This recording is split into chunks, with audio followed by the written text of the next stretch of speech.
तुमरी इच्छा पूर्ण हेउ, तुम कर्म संसिद्ध हेउ, आम भक्ति को दृढ़ कर, समर्पण को वर्धित कर, पथ ज्योतिर्मय कर, अंतर आंभे माने तोते परम अधीश्वर रूपे प्रतिष्ठा करुछु, तू जेपरी समग्र पृथ्वीर परम अधीश्वर होई पारु।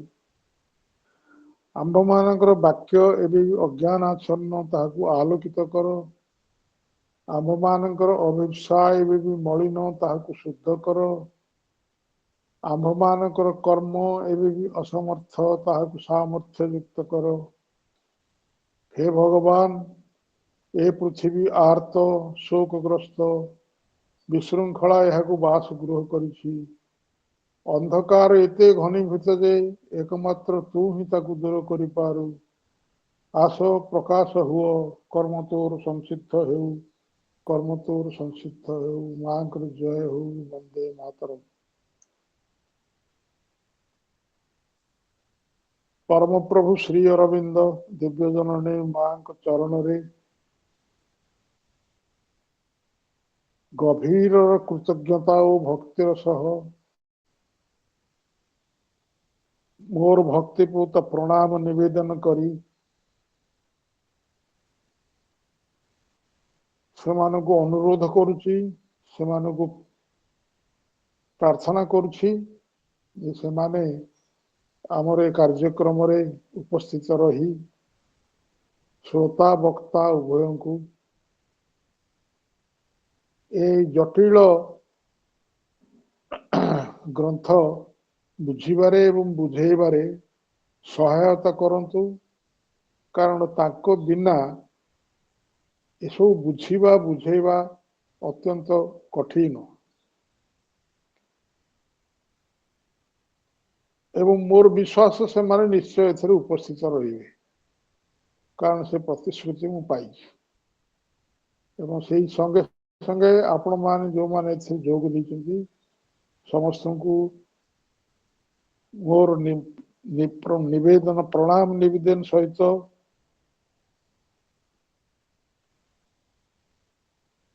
आशा करुची एकाग्र मनरे से याकु शुणा को चेष्टा करेंगे एवं समस्त को स्वागत करुच्ची बहुत धन्यवाद जनाऊँ।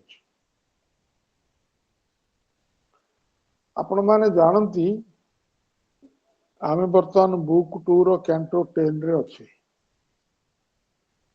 एवं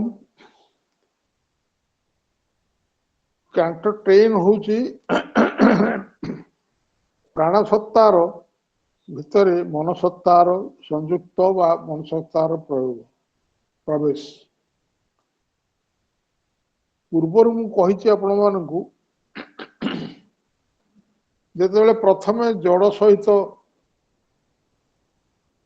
प्राणयुक्त है सी हूँ एक जटिल अवस्था एवं ताकू प्रभु यथा संभव मानसिक स्तर रे बुझी परिया भली वर्णना करछंती। सेही भली वर्तमान प्राणर प्रदेश रे मनर प्रवेश आहुरी जटिल, कारण सेतेबेले अज्ञानता भितर थिला प्राण अज्ञान एवं जड़ भी अज्ञान, तेणु से पर्याय भिन्न थिला। वर्तमान पर्याय कौन होची मन आउ प्राण संपूर्ण अज्ञान संपूर्ण अंधकार राज्य ता भितर मन बोली जो आलोकर राज्य क्षणिक एक आलोकर कणिका आलोकर राज्य तासरे जोगदेव ये जोड़ीबा बहुत कठिन क्या परस्पर विपरीत। तेणु एक कथा सब बुझा कष्टकर हो समस्त को अनुरोध करुच्ची जे कौन से मनुष्यर शक्ति नहीं सावित्री महाकाव्य को अन्य जन को बुझेब। मोर एटा दृढ़ विश्वास जदि भी कहीं किसी कहूँ केवल मां सहायतार कहवा हम माँ को उपस्थिति सबू संभव एवं माँ जदि पाखरे अच्छी सी जदि बुझाऊँ आमको गोटे जंत्र हिसाब से हवा हम एवं से सबू बुझेदे एथरे कौन तिले मात्र संदेह ना जदि कौन सी मनीष कह मुझे विश्लेषण करुच्ची एनालिसिस करुच्ची संपूर्ण भूल तो खाली नुहे संपूर्ण मूर्खता जहा आम गत थर जो छाड़ी से आरंभ करवा आपण को जो कागज दिखाई सका 9 पृष्ठार आमर आरंभ हम आर थर आलोचना बेले से अंशटी रही जाइथिला टिके कष्टकर अवस्था जो मुझे छाड़ी जाइथिली एबे आलोचना करिवार थिला किंतु तार पूर्वरु 8 पृष्ठार शेष 4 लाइन पढ़िवा आमे 9 पृष्ठा को आसीबा Das worked the power upon the growing world. Its subtle craft withheld the full-orbed blush, cherished the soul's childhood, and on fiction's fate.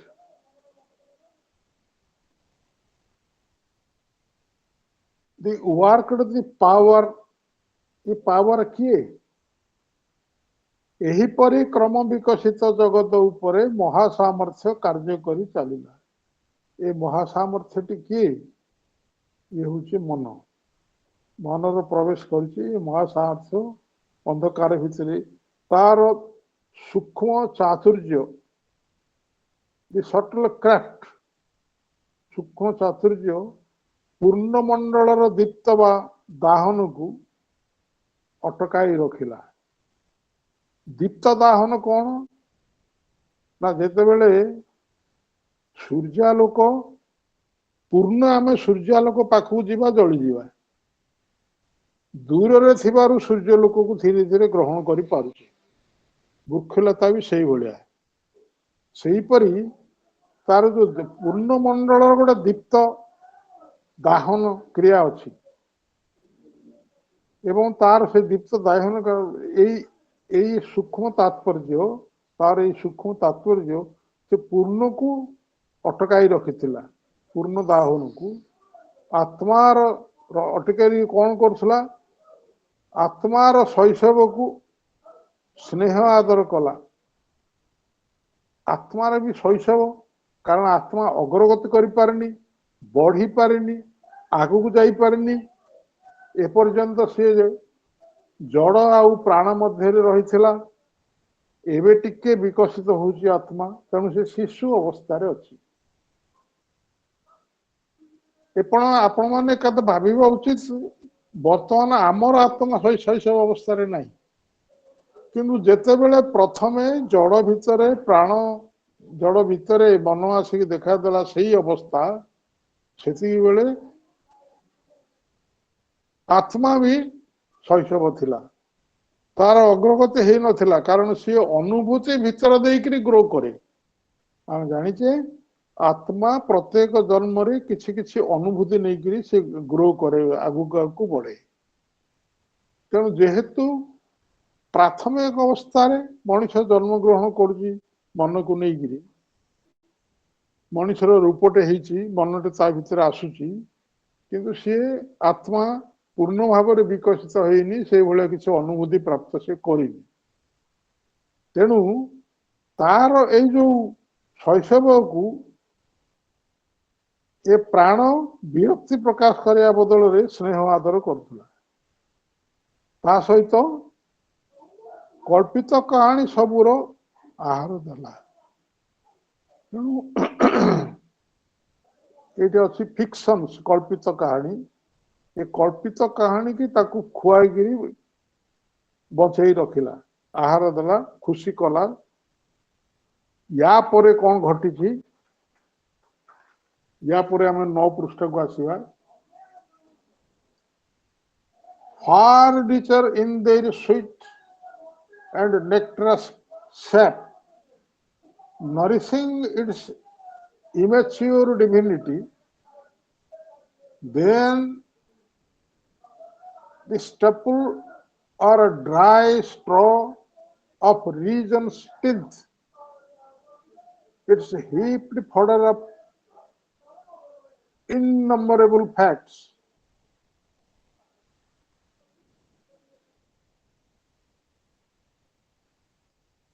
Plebeian fare on which today we thrive. खूब जटिल मन हूँ खूब जटिल कथा are ओडियाटा पढ़ुची तापर आम बुझा जहा तार आत्मार अपरिणत दिव्यत्व को लालन पालन करिबारे महान युक्तिबुद्धर चाषरु प्रधान उपार्जित द्रव्य अथवा शुष्क तृण ठारू तथा तार असंख्य तथ्यावलीर स्तूपीकृत पशु खाद्य इतर श्रेणीभुक्त बा अमार्जित भोज्य उपरे आमे आज परिपृष्ट से सबु ठारू सेमानंकर काल्पनिक सेमानंकर सुमधुर ओ अमृत सदृश से बहुत भावे समृद्ध समृद्धतर आपण देखो ये अच्छी far richer in their sweet and nectarous cup ये वाक्यटा तलुक आस तले ओडियाटा तले अच्छी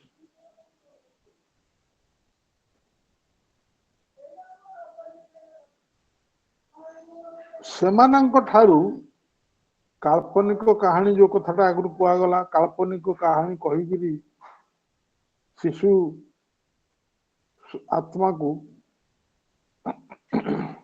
ये सहायता करथला स्नेह करथला ये जो आलोकटी आसला मधुमय अमृत सद्य रस बहुल भावे ता भितरे जी रस अच्छी से खूब मधुर एवं रसपूर्ण एवं समृद्धतर से कहानी गुड़ाक समृद्ध ये कौन दीटा उदाहरण से मिसेक दिखाई ये तो गोटे कथा कहगला ए गप छप थरिया ता भितर जो अमृत सदृश रस परिपूर्ण होकर रही सी बहुत समृद्धर क्या समृद्धतर ये क्या कंपेयर करा समृद्धतर आत्मार अपरिणत दिव्यत्व लालन पालन करिबारे आपण देखंतु मिसंतु आत्मार दिव्यत्व को लालन पालन करछि प्रथमे आर पृष्ठ रे हम जहा पढ़िले तार शैशव आत्मा को से लालन पालन करछि एठी कहिले जे अपरिणत दिव्यत्व आत्मार दिव्यत्व परिणत आडू जाइनी प्राथमिक अवस्था मन ता पाखे अच्छी आत्मा प्राथमिक ताकू लालन पालन करुच्ची मन कारण मन हूँ ज्ञान एक भूमि अति क्षुद्र हेले भी ता भितर ज्ञान आलोकर गोटे कणिका अच्छी तेणु से ज्ञान आलोकर कणिका द्वारा आत्मा को से समृद्ध करी आगु नब तेणु से कहते ताकू लालन पालन करुच्ची आत्मा को शैशव आत्मा को मन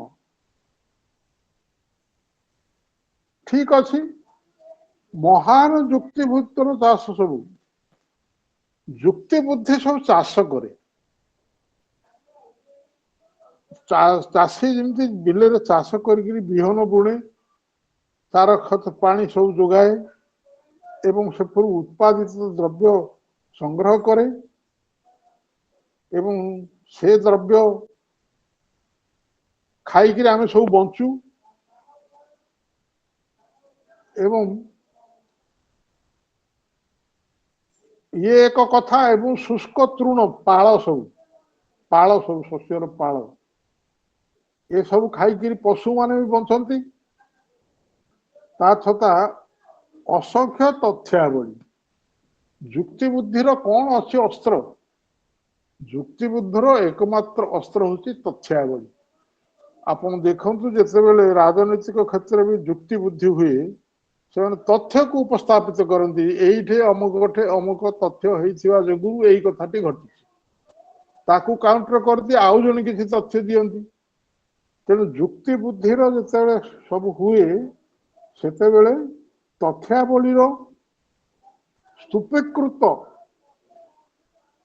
या पशु खाद्य बोली वर्णना कराई अर्थात आमे जेते बुद्धि की प्रयोग करी नाना आलोचना विलोचना करी जो तथ्य रे पहुंचु सेटा आत्मार आवश्यकता तुलना रे एक पशु खाद्य आत्मा जहाँ आवश्यक करे आ द्वारा से परिपुष्ट हबनी ये केवल पशुर खाद्य ये अग्रगति कर किंबा ए जुक्ति बुद्धि जरिया जो जिनस उत्पादित हुए चाषर उत्पादित हला भली ता द्वारा भी आत्मा अग्रगति कर शिक्षा लाभ कर बेसी उपादेय हम जदि कहानी माध्यम किसी सुमधुर तत्व माध्यम एवं काल्पनिक कहानी द्वारा ताकू कही बुझे दि जाए से जो शिक्षा लाभ करे से अग्रगति करने को सहज साध्य हम ए सबु पशु खाद्य ए सबु द्रव्य जो उत्पादित या द्वारा आत्मा को परिपोषण करने संभव नुहे ताठारु बेसी उपादेय बेसी रसपूर्ण बेसी अमृत सदृश समृद्धतर किए ना ये जो कहानी मान कथा आर पृष्ठ कहगला कहानी मान जरिया ताकू आत्मा को परिपुष्ट करा जाउची आत्मा को अग्रगतिर सहायता करा जाउची एटा हम गोटे उदाहरण नहीं परिबा गोटे छोट पिला सी जिते किसी मन जानी पाठ जानी शिक्षा नहीं खान छोट पिला ताकू आम जो शिक्षा कथा भितर शिखौ सबु विद्या ता भितर भर्ती है विराट ता भितर एभली एक मन अच्छी जे भविष्य गोटे प्रोफेसर हम कि गोटे साइंटिस्ट हम कि जो मनटी से आम शिक्षा देवाई नाना गपसप शुणु नाना आध्यात्मिक गपसप शुणु पौराणिक गप शुणु नाना उदाहरण दू ये शिखौ सी धीरे धीरे से बाटे शिक्षा लाभ कर सेमती जेहेतु एठी आत्माटी शैशव शिशु भली अवस्था तेणु सी आप मन करूँ आम बर्तमान से अवस्था को चली जाए बुझापी आम बर्तमान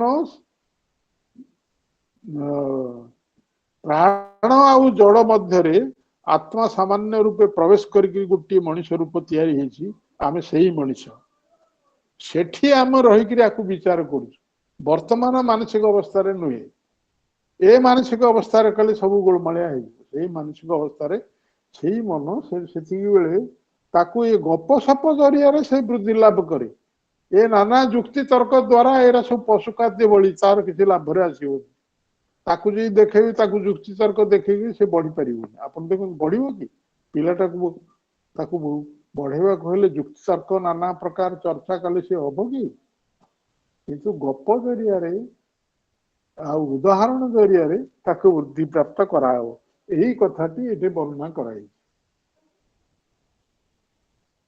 एक कथा कही सारिया परे ये आउ गोटे सेक्शन आउ गोटे अवस्था thus streamed down from the realm of early light ethereal thinkings into matter's world its gold horn heads trooped into earth's cave heart its morning rays illumine our twilight's eyes its young formations moved the mind of earth to labor and to dream and new create, to feel beauty's touch and know the world and self. The golden child began to think and see. ଏରାକ ସବୁ ପଢିଲେ ଖୁବ ଜଟିଳ ମନେ ହେଉଛି। ଯେମିତି ମୁଁ ଗଲା ଯୋଉ 4ଟା ଲାଇନ କହିଲି ଆପଣଙ୍କୁ କେତେ ଜଟିଳ ଲାଗୁଥିଲା, କିନ୍ତୁ ତାକୁ ଠିକ ଭାବରେ ବୁଝିପାରିଲେ ସେ ଜଟିଳତା ଦୂର ହେଇଯାଏ। ମା ଠିକ ବୁଝେଇଦେବେ। ଏଇଠି ଦେଖନ୍ତୁ, ଏଭଳି ଭାବେ ପ୍ରାଥମିକ କାଳୀନ ଦିବ୍ୟଜ୍ୟୋତିର ରାଜ୍ୟରୁ ଏ ଯୋଉ ଷ୍ଟ୍ରିମ୍ଡ ଡାଉନ ର ଅର୍ଥଟା ତଳୁକୁ ଆସିଛି। ଏ ଅଛି from the realm of early light ର ଏଟା ଅନୁବାଦ। ଏହିଭଳି ଭାବେ ପ୍ରାଥମିକ କାଳୀନ ଦିବ୍ୟଜ୍ୟୋତିର ରାଜ୍ୟରୁ କଣ ଘଟିଲା? ପ୍ରାଥମିକ କାଳ ଦିବ୍ୟଜ୍ୟୋତି ଭିତରୁ କଣ ଘଟିଲା? ମହାଜଡ ଜଗତ ମଧ୍ୟକୁ ସ୍ୱର୍ଗୀୟ ଚିନ୍ତାରାଜି, ଦେଖନ୍ତୁ ଆପଣ କି ସୁନ୍ଦର ବର୍ଣ୍ଣନା। ଗଭୀର ଅଜ୍ଞାନ ଅନ୍ଧକାରରେ ଥିବା ଜଡ ଆଉ ପ୍ରାଣ, ତା ଭିତରକୁ ଏ ଆଲୋକ ଜରିଆରେ ଆସିଲା କଣ? ଏ ସ୍ୱର୍ଗୀୟ ଚିନ୍ତାରାଜି ଆସିଲା। ତା ଭିତରକୁ ମନ ଜରିଆରେ ସ୍ୱର୍ଗୀୟ ଚିନ୍ତାରାଜି ଆସିଲା। କାରଣ ଚିନ୍ତା କେବଳ କରିପାରେ ମନ। ମନ ନଥିଲା ବୋଲି ଏଠି ଏ ଜଳ ଜଗତରେ ପ୍ରାଣ ଜଗତରେ କିଏ ଚିନ୍ତା କରିପାରୁନଥିଲା, ଭଲ ମନ୍ଦ ବିଚାର କରିପାରୁନଥିଲା। ମନ ଆସିଲା ପରେ ଚିନ୍ତାଟି ପ୍ରବେଶ କରିଛି। ସେଥିପାଇଁ ଏଥିରେ କୁହାଯାଉଛି ଏଇଭଳି ଭାବେ ପ୍ରାଥମିକ କାଳୀନ ଦିବ୍ୟଜ୍ୟୋତି ରାଜ୍ୟରୁ, ଦିବ୍ୟଜ୍ୟୋତି ଗୋଟେ ଜାଗାରେ ଅଛି ଉର୍ଦ୍ଧ୍ୱରେ କୋଉଠି, ସେଇ ଦିବ୍ୟଜ୍ୟୋତି ଜାଗାରୁ ମନ ଆସିଛି ଏବଂ ଜଡରେ ଥିବା ମନ ସାଙ୍ଗରେ ମିଶିକିରି ଏଠି ବିକଶିତ ହବ। ଏ ଗୋଟେ ୱାର୍ଡ ମଝିରେ ଆପଣଙ୍କୁ କହିଦଉଛି, ବୁଝିବାକୁ ପଡିବ। ଯଦି କୋଉଠି କିଛି ନାହିଁ ସେଥିରୁ କିଛି ସୃଷ୍ଟି ହେଇପାରିବନି। ଗୋଟେ ଜିନିଷ ସୃଷ୍ଟି ହଉଛି ଅର୍ଥ, ତାର କିଛି ମୂଳ ତା ଭିତରେ। ବାବାଜୀ ମହାରାଜ ଗୋଟେ ସୁନ୍ଦର ଉଦାହରଣ ଦିଅନ୍ତି। ଶୁଖିଲା କାଠଟେ ଅଗ୍ନିରେ ଲଗେଇଲେ ଜଳି ଉଠେ, ପଥରଟାକୁ ଲଗେଇଲେ ଜଳିବନି, କଞ୍ଚା କାଠଟା ସାଙ୍ଗେ ସାଙ୍ଗେ ଜଳିବନି। यार तात्पर्य बाबा कहते शुष्क काठ भितर अंतर्निहित होकर भितर अग्नि अच्छा बाहर अग्नि संजोग कले उभय मिल जाकर अग्नि प्रज्वलित हुए किंतु पत्थर जो अग्नि अच्छा से प्रकाश हो पारे तेणु बाहर जिते जाले भी सी हेनी कंचा काठर भी सांगे सांगे आसपार से भाया एठी जो एठी कौन है ना जगत मध्य को स्वर्गीय चिंताराजी धीरे धीरे आसवा को आरंभ कला एवं से कौटू आसला ऊर्ध्वर आसला से आलुओटी मनटी ऊर्ध्वर आसी जड़ मध्य प्राण मध्य लुकायित रही मन ता संगे मिलित होकर विकास लाभ कर आपण मु आ गोटे कथा ये कहबी जिते परात्पर सृष्टि करने को विचार कले जिते किसी नथिला सबु जाक खाली शून्य महाशून्य थिला परात्पर एवं परात्पर देखिले जे महाशून्य होची सबु किसी धारण कर कौन ता भितर अच्छी मुझे देखी से जगतर सृष्टि है जगत भितर को सी आसला प्रथम संकल्प है परात्पर मो भितर कौन अच्छी मुझे देखी यहाँ माँ सुंदर भाव बुक 9 रे वर्णना कर 200 केते पृष्ठ सियाड़ को मुझे तेणु सी सृष्टि आरंभ है आगे चलला एवं सी धीरे धीरे धीरे धीरे धीरे धीरे आसिक जड़ ये हूँ निवर्तन कथा व्योम है वायु वायु है अग्नि अग्नि है जल जल रु है जड़ परात्पर एक कथा कहीं केमती कले ना परात्पर कहले मो भितर जो शून्यता अच्छी से शून्यता को स्थूल रूप दबा पाल्पेबुल हम छुई पार से रूप देवा को हेले जड़ रूप देवा को हेले व्योम जड़ परिणत हम ता ना से तलू उठिब केमती तेणु व्योम जो सूक्ष्म तत्व सी धीरे धीरे पाल्पेबल नुहे किए छुई पार व्योम को छुई पार एवं ताकू सहजरे अनुभव करहबनी व्योम को अनुभव करहबनी एवं ए व्योमटी महाकाश व्योम हूँ परात्पर राज्य ताकू ग्रहण निजे परात्पर भी कहते छुई हेबनी तेणु परवर्ती पर्यायर से आरंभ कले वायु को आसला वायु टिके टिके स्पर्श लाभ आसला वायु भितर व्योमर शक्ति क्षमता रहा तापर आसला अग्नि अग्नि रे किसी दर्शनीय वस्तु रहा स्पर्श करला स्पर्श कले पोड़ीगला भाया अवस्था है एवं तारी भितर वायुर तत्व भी रहा व्योमर तत्व भी रहा तापर जल सृष्टि है जल भी भितर व्योम रहा वायु रहा अग्निर तत्व भी रहा तापर सूक्ष्म जड़ देकर जड़ परिणत है जड़े समस्ते रहिले जड़े व्योम रहिले वायु रहिले अग्नि रहिले जल तत्व रहिले से जड़ तैयारी है अर्थात व्योम जहा थिला सी जड़े परिणत है निवर्तन धारा रे कारण जड़टा हूँ स्पर्श स्पर्श कथा ताकू छुई हम एवं ताकू अनुभव करहब व्योम को अनुभव करहबनी कि छुई हेबनी परात्पर सबू जिनस को स्थूल भाव में प्रकाश करने को चाहबारू ये प्रथम जड़ सृष्टि है निवर्ती निजे कही स्टेप गुड़ाक जदि मुझे ठीक न करी तल आड़ू स्टेप ना उठे केमती तेणु सबू है जड़े सब रहा मन रहा प्राण रहा अतिमांस रहा सबू ज्ञान रहा सबू जड़ भर रहा तेणु मन भी अच्छी तेणु जड़ आ प्राण जो मन अच्छी ऊर्ध्वर मन भितर मिसिले से मन विकसित हम तो ये कौन है ताहले यही भाव प्राथमिक कालीन दिव्य ज्योति राज्य महाजड़ जगत मध्य को स्वर्गीय चिंता रही प्रवाह भली निम्न को अवतरण कला स्ट्रीम्ड प्रवाह भाया स्ट्रीम्ड डाउन प्रवाह भली अवतरण कला माने धीरे सुस्थे नहीं जमी नदी प्रवाह जल स्रोत जमी बहे से प्रवाह स्रोत रे आसला भली ऊर्ध्वरु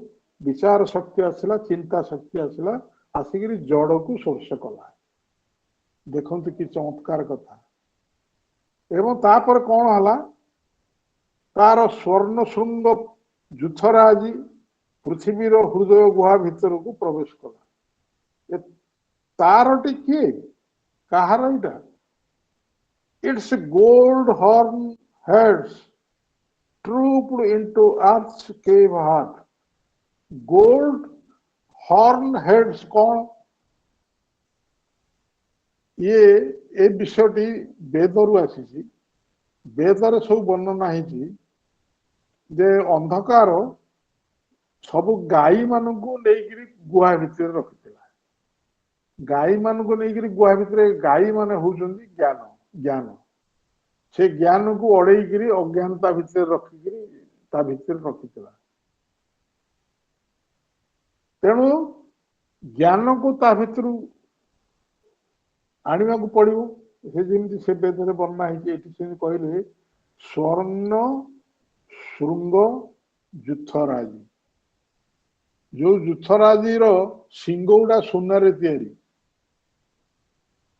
गोल्ड हॉर्न सुनार ठिया सिंह थिबा हेड्स जुथ गोजुथ बोली कहुई गाई गोठ गाई मान अर्थात ये ज्ञान सब जो भितर देखिए अंधकार भितर प्रवेश कर हॉर्न ट्रूप्ड धीरे धीरे से आसवा आरंभ कले आसिले कोठे रहिबे तांको तो गोटे घरटे दरकार ज्ञान आसिला ज्ञान रहिबो कोठी तो गोटे घरटे दरकार स्थिर भाव रहिबो सेटा के कौन हला हृदय गुहा भितर प्रवेश कला हृदय रूपी गुहा आमर यथार्थ भाव में आप गोटे हिंट्स दिया देखु मनरे जो ज्ञान आसे से ज्ञान दृढ़ीभूत होकर रहेनी कि तार कि हृदय भितर जो ज्ञान उदय हुए जो ज्ञान हृदय भितर उदय हुए से चिरस्थायी से ज्ञान क्षय ना मनटा भूलीज ज्ञान पलैब कुआड़े हृदय भितर हृदकेन्द्र गोटे उदाहरण हेल्ले जना पड़ो आपण गोटे अनुभव भितर देकर आस गोटे अनुभव भितर देकर दुख बा सुखर अनुभव भितर देकर आस से अनुभवटा हृदयर भाव सांगे संपृक्त अनुभवटी सब हृदयर भाव सहित संपृक्त आपण तो मनर से अनुभव केबे भी लिभिब नहीं कारण निजे से बाट देकर से अनुभव देकर आसुँच अनुभवटा हृदय आसे तेणु हृदय परमानेंटली से ज्ञान आसिक रही हृदय गुहा भितर से अवतरण कला तेणु ये जो ऊर्ध्वर जो ग्लीम्ड प्रवाह भली निम्न को अवतरण कला फ्रॉम द अर्ली लाइट से धीरे धीरे आसिक हृदय अवतरण कला अर्थ तार परमानेंट गुहा मध्य को गला सी अंधकार राज्य फेरी आसी गुहा मध्य को गला तापर कौन हला it's morning rays illumine our twilight fall कौन हला कि सुंदर भाव में श्रीअरविंद गोटे वैचित्र्य है स्टेप बाय स्टेप किसी अधिका कथा कहते गोटे स्टेप बना हो सारा परवर्ती स्टेप को आसुँच तार प्रभात कालीन रश्मिराज आप देखो जो अंधकार थी आम भर अनेक तो सूर्योदय देखी नी सूर्य उदय देखी नी सूर्यर उषा को देखी नी उषा को चिन्ह नी किंतु उषाटा जो उषा आसती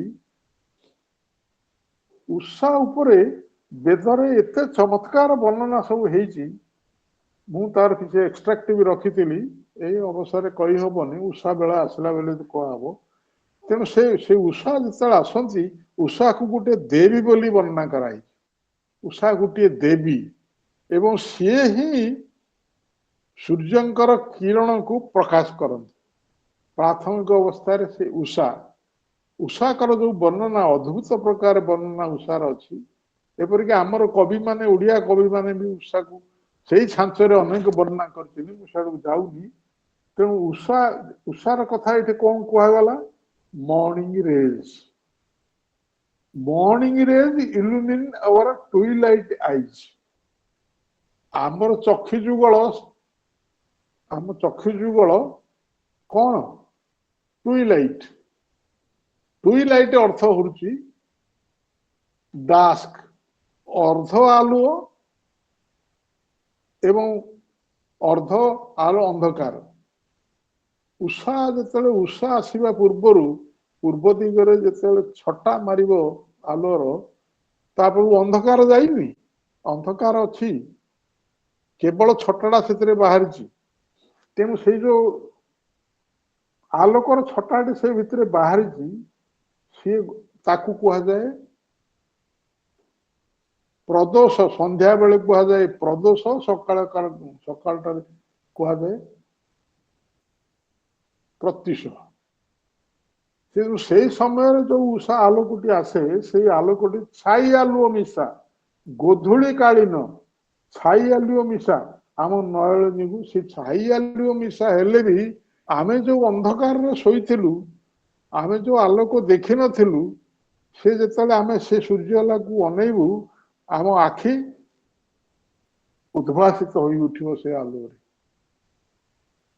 से तार प्रभात कालीन सूर्य रश्मि आमर गोधूली दिन बा छाई आलोर नयन जुगल को उद्भासित करे तार तरुण रूपायन सबू पृथ्वीर मन को श्रम करने को स्वप्न देखा तथा नवनिर्माण करने को सौंदर्यर स्पर्श अनुभव करने को एवं जगत को तथा आत्मा सत्ता को जानिबा को प्रणोदित करे। देखो ये सबू जाक कि चमत्कार भाव में वर्णना है जो प्रथम सूर्य आलोकटा आसे से आलोकटा जो आसे आम आखि भितर जो अर्ध अंधकार अर्ध आलो अच्छी ताकू उद्भासित करदेव आलोकित करदेव एवं तरुण रूपायन सब पृथ्वी मन को तरुण रूपायन अर्थात यंग फॉर्मेशन सब नाना प्रकार रूप आम मन भितर को आसो से रुच कौन कर रूपायन सब पृथ्वीर मन को पृथ्वी जो मैंने शोची मन टाक प्रथम जो उषा को चाहिए से नाना रूप सब रूपायन सब आसो देखादब श्रम करने को दब ए टाइम हो गला बेल हो बहुत कार्य अच्छी शीघ्र उठिक कार्य कर श्रम करने को एवं स्वप्न देखा सी भी सका उठिक स्वप्न देख कौन कौन आज करी कुआड़े जी कौन करी अमन करी सब कर स्वप्न देखा से आलोक स्वप्न देखा लगे दी एवं नव निर्माण करने जो कार्य से युक्त अच्छी से कार्यटा को सिंपुल नुआ भल करने को ये सब प्रेरणा गुड़ाक से जो आलोक रश्मि प्रवेश करी तारी फल शोई मनरे ये सब प्रेरणा जागृत हो सब जिन प्रस्तुत हुए तापर कौन हो सौंदर्यर स्वस्थ अनुभव आसे अंधकार रे सौंदर्य देखा जाती किंतु सूर्य आलोक टिके आसला पर फूलटे फुटी बाड़ी पटक जी कि गोटे गछरे फलटे फली देखिए कि गछटा उत्फुल्ल रही तार जो सौंदर्य से सौंदर्य आम क्या द्वारा देखू आलोक द्वारा देखू तेणु प्रथम से जो आलोक आसे आम अंधकार नयन को उद्भासित हो जाए आम भितर ये सब घटना आसी देखा दिए एवं से श्रम करने को स्वप्न देखा नवनिर्माण करने को सौंदर्यर स्पर्श अनुभव करने को एवं जगत को तथा आत्मसत्ता को जानने को प्रवृत्त करे से सब कौन हम आम मन भीतर आसो जगता कौन जाना आम घर द्वार परिवार आम कार्यक्रम कार्यस्थली कार्य जो मन को सब विषय जगत ये सब जगत को जाना सहित आत्मसत्ता को जाना को से प्रणत कर एवं बेले बेले से ही आलोक ही आत्मसत्ता जागृत करने को प्रवृत्त करे समस्त भितर यहाँ करे किंतु जी से आलोक को ठीक भाव में ग्रहण करे ता भितर ये जिनसा प्रभावित होकर उठे तापर लाइन सब गुरुत्वपूर्ण the golden child began to think and see who is the golden child वर्तमान हिरणमय शिशु चिंता करने को देखा को आरंभ कला हिरणमय चाइल्ड किए गोल्डन चाइल्ड गोटे सेकंड ए जो चाइल्ड कैपिटल सी अछि तो सेटा को दिव्य शिशु हबो कि हाँ गोल्डन शब्द अच्छी तो दिव्य दिया गलानी अच्छा हिरणमय अच्छी से कवर कर आपण कहते हिरणमय दिव्य शिशु हाँ कले हम किसी असुविधा नहीं हिरणमय शिशु कले हिरणमय दिव्य शिशु कले भी हम किंतु हिरणमय शिशु चिंता करने को देखा हिरणमय शिशु किए श्री अरविंद ए गोल्डन चाइल्ड हूँ श्री अरविंद कैंटो 11 रे गोल्डन चाइल्ड कथा लिखिं एवं ये गोल्डन चाइल्ड किए मु आपन को पेज नंबर दूसरी आप देखिए एक कथा वर्णना है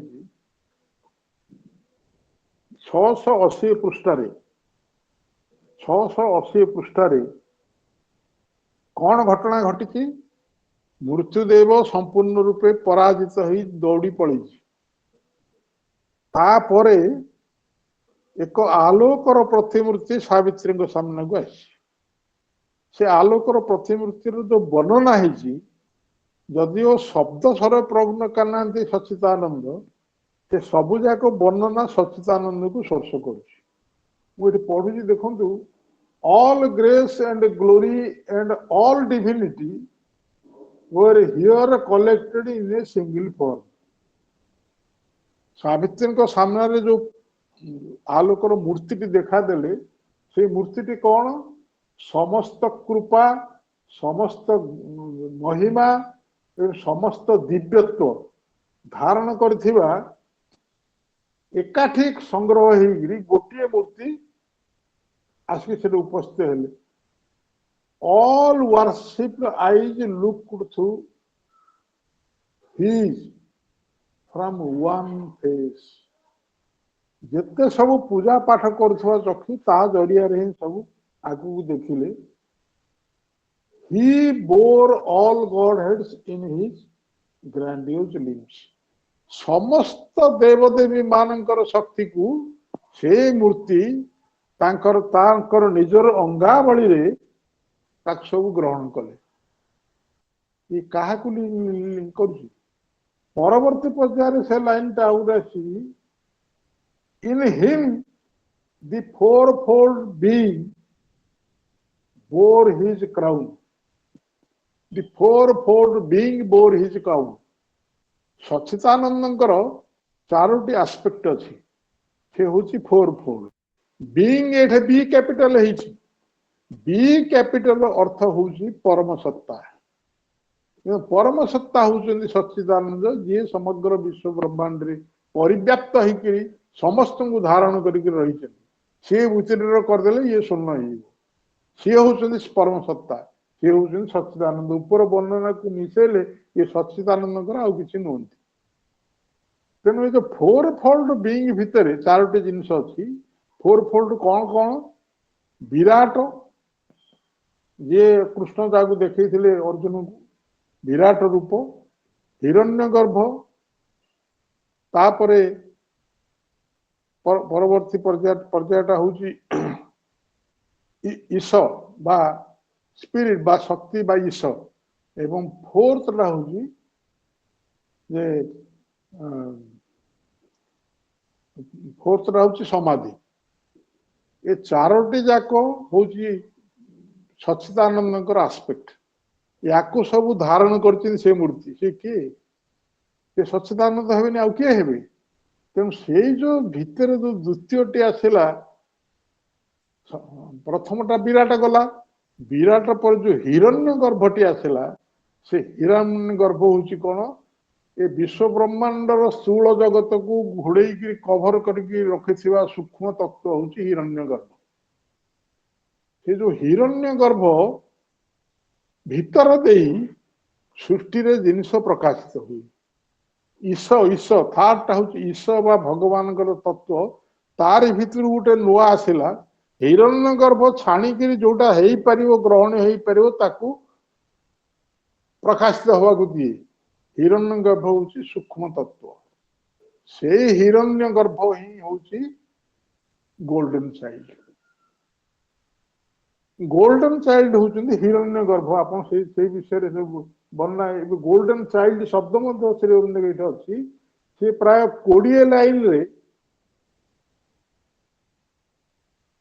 20 लाइन रे वर्णना हिरण्य गर्भंकर से आरंभ होला से 80 पृष्ठार ए लाइन रु आरंभ होकरी 81 पृष्ठार थर्ड लाइन रे अछि हिरण्य गर्भ author of thoughts and dreams Hiranyagarbha is author of thoughts and dreams एवं सी ही होची ऊपर लाइन में देते that is the slow is form the golden child हिरण्यगर्भ होची गोल्डन चाइल्ड मु हिरण्यगर्भ शब्दटा गोल्डन चाइल्ड टा बुझे पे एते कथा आपन कहली एते समय हमर मु नेली तेनु एठी कथा होची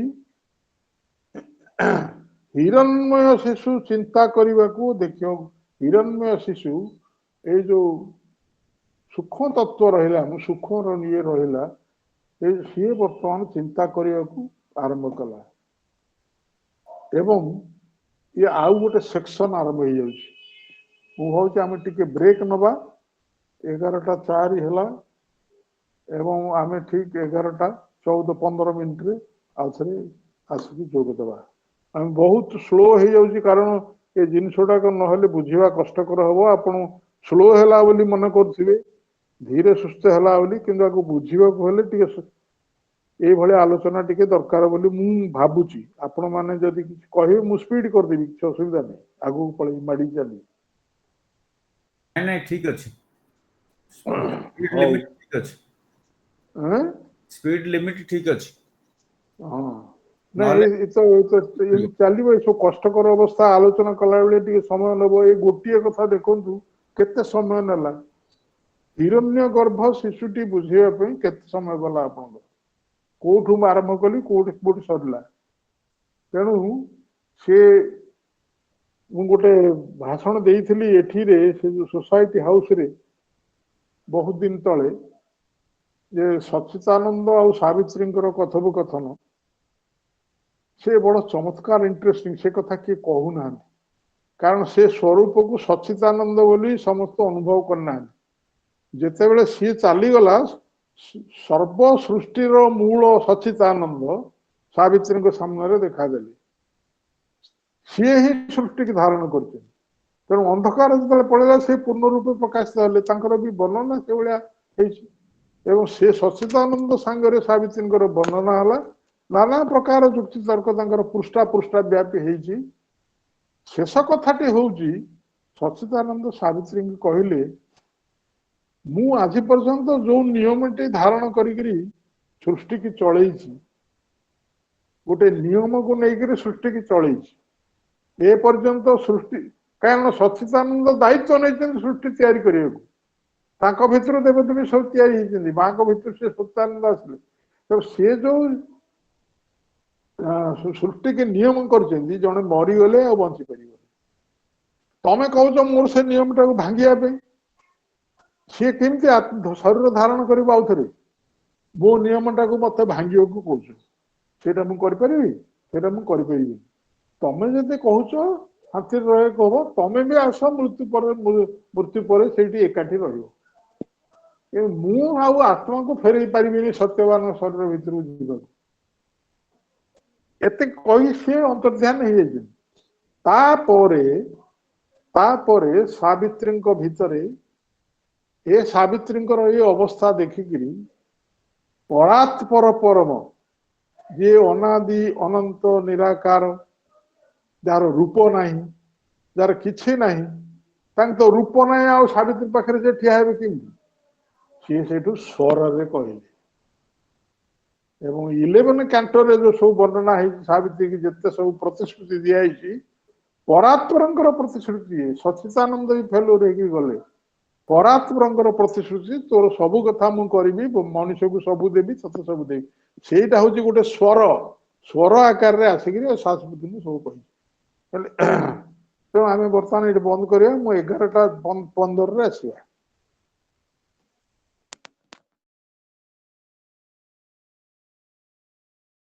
ଏବଂ ଯେତେ ଷ୍ଟାର ସ୍ୱର୍ଗରେ ଅଛନ୍ତି ପ୍ରକାଶ, ତା ଭିତରେ ବି ସେ ଅଛନ୍ତି। ଆଟମ ଠାରୁ ସ୍ୱର୍ଗ ପର୍ଯ୍ୟନ୍ତ ସବୁ ଭିତରେ ସେ ଅଛନ୍ତି। କିଏ ସଚ୍ଚିଦାନନ୍ଦ ଛଡା ଆଉ କିଏ ରହିପାରିବ? କିନ୍ତୁ ସଚ୍ଚିଦାନନ୍ଦ ଶବ୍ଦ କୋଉଠି ସେରେ ଏମିତି ଲେଖିନାହାନ୍ତି। ତାପରେ ଆହୁରି କହୁଛନ୍ତି, he slips in man and God and beast and stone। ଆଉ କଣ ଲେଖିଥାନ୍ତି? He sleeps in man and God and beast and stone. Because he is there, the inconscient does its work। ଇଏ ସଚ୍ଚିଦାନନ୍ଦ ଆଉ କିଏ ହବ?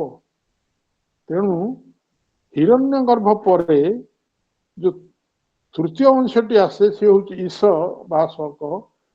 ଏବଂ ଯୋଉମାନେ ପୁରାତନ ଧାରଣରେ ସାଧନା କରନ୍ତି, ପ୍ରଥମେ ବିରାଟକୁ ଭୁଲନ୍ତି, ଦର୍ଶନୀୟ ସବୁ ଜଗତକୁ ଭୁଲନ୍ତି, ହିରଣ୍ୟ ଗର୍ଭରେ ପ୍ରବେଶ କରନ୍ତି, ସୂକ୍ଷ୍ମ ତତ୍ତ୍ୱରେ ପ୍ରବେଶ କରନ୍ତି। ସୂକ୍ଷ୍ମ ତତ୍ତ୍ୱରୁ ବାହାରିକିରି ଯାଇକିରି ସଚ୍ଚିଦାନନ୍ଦଙ୍କୁ ଉପଲବ୍ଧି କରନ୍ତି। ସଚ୍ଚିଦାନନ୍ଦଙ୍କୁ ଉପଲବ୍ଧି କରିସାରିବା ପରେ ସମାଧିସ୍ଥ ହେଇଯାନ୍ତି। ତେଣୁ ଏ ଯୋଉ ସଚ୍ଚିଦାନନ୍ଦ ଚାରିଟି ସ୍ୱରୂପ ଦେଇକି ସେମାନେ ଯାଆନ୍ତି, ସମାଧିସ୍ଥ ହୁଅନ୍ତି ସାଧନା କରିକି। ସଚ୍ଚିଦାନନ୍ଦଙ୍କୁ ପ୍ରାପ୍ତ କଲେ ସବୁ ପାଇଗଲା ବୋଲି ରହିଯାଆନ୍ତି। ଧ୍ୟାନ ଓ ପ୍ରାର୍ଥନା ମା ଗୋଟେ ଜାଗାରେ ଆଉ ଅନ୍ୟ ଆଡେ କୁଆଡେ ଯାଆନ୍ତିନି, ସେଇଠି ରହିଯାଆନ୍ତି, ଆମେ ସବୁ ପାଇଗଲୁ ବୋଲି। ତା ଉପରେ ଯେ ପରାତ୍ପର ଅଛନ୍ତି, ସିଏ ସବୁ ସବୁ ସୃଷ୍ଟିର ମୂଳ, ତା ଭିତରକୁ କିଏ ଯାଆନ୍ତିନି, ସେ କଥା କିଏ ଭାବନ୍ତିନି। ଛାଡ଼ନ୍ତୁ ସେଟା, ଆମେ ଆଉ ସିଆଡେ ଯିବାନି। ଏଇଟା ଖାଲି ଆପଣଙ୍କୁ ମନେ ପକେଇଦେଲି, ଆପଣ ଦେଖିବାକୁ ସୁବିଧା ପଢିବେ, ଦେଖିବେ ଯେ ବିରାଟତ୍ଵ କେମିତି ବର୍ଣ୍ଣନା ହେଇଛି, ହିରଣ୍ୟ ଗର୍ଭ କେମିତି ବର୍ଣ୍ଣନା ହେଇଛି, ଈଶ କେମିତି ବର୍ଣ୍ଣନା ହେଇଛି, ତାପରେ ଆସି ସମାଧିସ୍ଥ କେମିତି ବର୍ଣ୍ଣନା ହେଇଛି। ଏ ସବୁ ଯାକ ଜିନିଷ ଆରି ଭିତରେ 11 କ୍ୟାଣ୍ଟୋରେ ପେଜ 80 ରୁ 82 ଭିତରେ ଅଛି।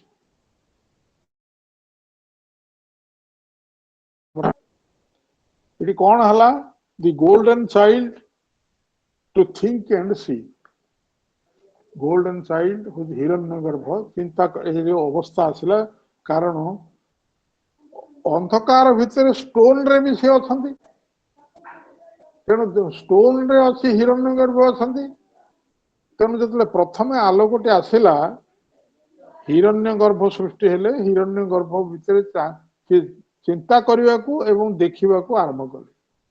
ସେ ପର୍ଯ୍ୟନ୍ତ ଚିନ୍ତା ଦେଖିବା ହେଇନଥିଲା, ଆଲୋକ ନାହିଁ, ଦେଖିବେ କାହାକୁ? ଚିନ୍ତାର ଇନଷ୍ଟ୍ରୁମେଣ୍ଟ ନାହିଁ, ଚିନ୍ତା କଣ କରିବେ? ହିରଣ୍ୟ ଗର୍ଭ ଥିଲେ ମଧ୍ୟ ସେ ଜଳ ଭିତରେ ସେ କିଛି କରିପାରନ୍ତିନି, ସେ ଜଳ ଭିତରେ ପଡିଛନ୍ତି। ପ୍ରଥମେ ଯେତେବେଳେ ଆଲୋକ ଆସିକି ସ୍ପର୍ଶ କଲା ଜଡକୁ, ପ୍ରାଣକୁ, ତା ଭିତରୁ ହିରଣ୍ୟ ଗର୍ଭ ଚିନ୍ତା କରିବାକୁ ଏବଂ ଦେଖିବାକୁ ଆରମ୍ଭ କଲେ। ତାପରେ ଦେଖନ୍ତୁ କି ଚମତ୍କାର ବର୍ଣ୍ଣନା, ଆପଣ ଦେଖନ୍ତୁ ଏତେ ବର୍ଣ୍ଣନା ଗୁଡାକ ଏତେ ଚମତ୍କାର, ତାକୁ ଯଦି ଠିକ ଭାବରେ ବୁଝିପାରିବେ, ସେ କୋଉ ମିଠା ନାହିଁ ଦୁନିଆରେ ଏତେ ଆନନ୍ଦ, ଏତେ ଆଗ୍ରହ, ଏତେ ଆନନ୍ଦ ଦବା ପାଇଁ କୌଣସି ଜିନିଷ ଦୁନିଆରେ ନାହିଁ। ଏତେ ଆନନ୍ଦରେ ଅନ୍ତର ଭର୍ତ୍ତି ହେଇଯିବ, ଅନ୍ତର ଭର୍ତ୍ତି ହେଇଯିବ। ପ୍ରଭୁ କେମିତି ବର୍ଣ୍ଣନା କରିଛନ୍ତି, ସବୁ ବର୍ଣ୍ଣନା ତାଙ୍କ ସାବିତ୍ରୀର ଯାକ, ସାବିତ୍ରୀ ହଉଛି ସେଇଆ। ଆପଣ ଦେଖନ୍ତୁ ଏଇଠି ଆଉ ଗୋଟେ ସେକ୍ସନ ଆସିଲା, in those bright realms are minds fast forward step। ତ ଗୋଟିଏ ଗୋଟିଏ ପାହାଚ ଚଢୁଛନ୍ତି, ଆଉ ପାହାଚ ପାହାଚ ଛାଡିକିରି ଆସୁଛନ୍ତି। ଆଉ ignorant of all but eager to know all। ସକଳ ବିଷୟରେ ଅଜ୍ଞ କିନ୍ତୁ ସବୁ କିଛି ଜାଣିବାକୁ ଉତ୍ସୁକ। It's a curious slow inquiry there begins, ever its searching grasps at shapes around, ever it hopes to find out eager things। ଏତିକି ଦେଖିବା କଣ ଏଟା ହେଲା, ସେହି ସବୁ ଦୀପ୍ତିମାନ ରାଜ୍ୟରେ ବିଶ୍ୱ ମନର ପ୍ରଥମ ପଦକ୍ଷେପ ଆଜି ଅଗ୍ରଗାମୀ ହୋଇଥାଏ। ବିଶ୍ୱ ମନ ସେଇଠୁ ଧୀରେ ଧୀରେ ଅଗ୍ରଗାମୀ କରିଥାଏ, ପ୍ରଥମେ ଆସିଲା, ପ୍ରବେଶ କଲା, ଅଗ୍ରଗାମୀ କଲା। ସକଳ ବିଷୟରେ ଅଜ୍ଞ, ସେଇ ମନଟି କିଏ, କାହାକୁ କଥା କୁହାଉଛି? ଏ ସବୁ ଯାକ ବର୍ଣ୍ଣନା ସେ ମନକୁ ନେଇକି। ସକଳ ବିଷୟରେ ଅଜ୍ଞ କିନ୍ତୁ ସବୁ କିଛି ଜାଣିବାକୁ ଇଚ୍ଛୁକ। ଆପଣ ଦେଖନ୍ତୁ ଗୋଟେ ଛୋଟ ଶିଶୁ ଜନ୍ମଗ୍ରହଣ କିଛି ଅଳ୍ପ ସମୟ ହେଇଛି, ସବୁ ଜିନିଷ ଜାଣିବାକୁ ତାର ଇଚ୍ଛା, ତରତର ତରତର ହେଇକିରି ଏଇଟା କଣ ସେଇଟା କଣ ସେଇଟା କଣ ଜାଣିଦବ, ଆକୁ ପଚାରିବ ତାକୁ ପଚାରିବ ତାକୁ ପଚାରିବ, କିଛି ଜାଣେନି କିନ୍ତୁ ସବୁ ଯାକ ଜାଣିବାକୁ ଇଚ୍ଛା। ଇଏ ହଉଛି ମନର ଗୋଟେ ଗୁଣ। ଏବଂ ସେ ଯେତେବେଳେ ପ୍ରଥମେ ମନ ପ୍ରବେଶ କରିଛି, ସେଇ ଗୁଣଟି ପ୍ରକାଶିତ ହେଇଛି ଏଇଠି। ସକଳ ବିଷୟରେ ଅଜ୍ଞ କିନ୍ତୁ ସବୁ କିଛି ଜାଣିବାକୁ ଉତ୍ସୁକ। ଆହୁରି କଣ ହଉଛି, ସେଇଠାରେ ହିଁ ଆରମ୍ଭ ହୁଏ ତାର କୌଳ କୌତୁହଳୀ ମନ୍ଥନ ସନ୍ଧାନ। ଆପଣ ଦେଖନ୍ତୁ ଗୋଟେ ପିଲାଟେ, ତାକୁ ମନା କରିବାରେ ସେଇଟାକୁ ଧରିବୁନୁ ଛୁଇଁବୁନୁ, ତାର ଲକ୍ଷ୍ୟ ସେଇଟା କଣ, ସେଟା ମତେ କାହିଁକି ମନା କରାହେଲା, ତାକୁ ସେ ବ୍ୟକ୍ତିର ଅନୁପସ୍ଥିତିରେ ସେ ତାକୁ ଘାଣ୍ଟିବ। ସବୁ ପିଲାଙ୍କର ଏ ଲକ୍ଷଣ ଅଛି। ସେ ଯୋଉ ମନଟା ତା ଭିତରେ ଥାଏ, ସେ କୌତୁହଳୀ ହୋଇକି କଣ ତା ଭିତରେ ଅଛି ଜାଣିବାକୁ ଚାହେଁ। ଠିକ ସେଇଭଳି ସେଇଠାରେ ହିଁ ଆରମ୍ଭ ହୁଏ ତାର କୌତୁହଳୀ ମନ୍ଥର ସନ୍ଧାନ। ଧୀରେ ସୁସ୍ଥେ ସନ୍ଧାନ କରିବୁ କଣ ଅଛି, ଏଇଟା କାହିଁକି ମତେ ମନା କରାହେଲା, ଏଇଟାକୁ କାହିଁ ଖାଇବାକୁ କୁହାହଉଛି, ସେଇଟାକୁ କାହିଁ ଖାଇବାକୁ ମନା କରାହଉଛି। ୟା ଭିତରେ ସେ ଅନୁସନ୍ଧାନ କରିବା ଆରମ୍ଭ କରିବ ମନ। ତାପରେ କଣ ହେଲା, ସର୍ବଦା ତାର ଅନୁସନ୍ଧାନ ଚତୁର୍ଦିଗରୁ ଯେଉଁ ସବୁ ଆକାର ପ୍ରକାର ପାଏ ତାହାକୁ ଆୟତ କରେ। ଦେଖନ୍ତୁ କି ଚମତ୍କାର ବର୍ଣ୍ଣନା। ଏଇ ଶିଶୁଟି କଣ କରେ, ତା ଚତୁଃପାର୍ଶ୍ୱରେ ଯେତେ ଜିନିଷ ଦେଖୁଛି, ଗଛଟେ ହଉ, ଫୁଲଟେ ହଉ, ବହିଟେ ହଉ, ପେନଟେ ହଉ, ପେନସିଲଟେ ହଉ, ସେ ଯୋଉ ଯେତେ ଜିନିଷ ଚାହୁଁଛି ସେଇ ଆକାର ପ୍ରକାର ଯେଉଁ ସବୁ ପାଏ ଚତୁର୍ଦିଗରୁ, ତା ଭିତରୁ ଅନୁସନ୍ଧାନ କରିବାକୁ ସେ ଚାହେଁ, କରାୟତ କରେ ସେ ଜିନିଷକୁ, ଅନୁସନ୍ଧାନ କରି କରାୟତ କରେ ଶିଶୁଟି। ମନ ବିକଶିତ ହେଇନି, କିଛି ଜାଣିନି, କିନ୍ତୁ ସେ ସବୁ ଜିନିଷ କରାୟତ କରିବାକୁ କରେ। ସର୍ବଦା ତାହା ମହତ୍ତର ବସ୍ତୁର ଆଜି ପ୍ରାପ୍ତ କରିବା ନିମିତ୍ତ ଆଶା କରେ। ତାଠୁ ଅଧିକ ଆଗ୍ରହ ଦେବା ପାଇଁ ଏଇ ଜିନିଷଟା ଯଦି ଶିଶୁ ଭିତରେ ଆମେ ଇଣ୍ଟ୍ରୋଡ୍ୟୁସ କରିବା, ଶିଶୁ ଭିତରେ ଏଇଟାକୁ ଏନକରେଜ କରିବା, ଶିଶୁ ଭିତରେ ଏଇ ଜିନିଷଟା ଯଦି ଆଗକୁ ଆଗକୁ ଯିବ, ତାହେଲେ ସିଏ ଏକ ବିଚିତ୍ର ଜୀବ ହେଇକି, ବିଚିତ୍ର ମଣିଷ ହେଇକି ଉପରକୁ ଯିବ।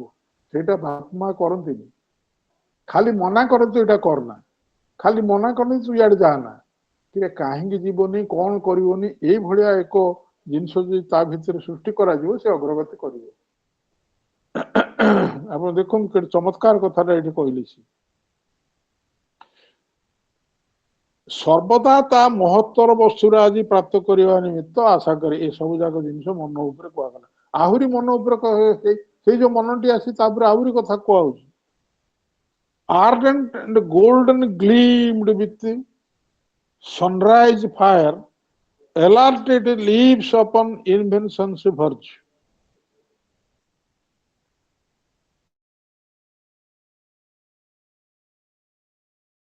ଦ୍ୱାରା ଆବେଗାନିତ ତଥା ସ୍ୱର୍ଣ୍ଣପ୍ରଭ ହୋଇ ସୂର୍ଯ୍ୟୋଦୟର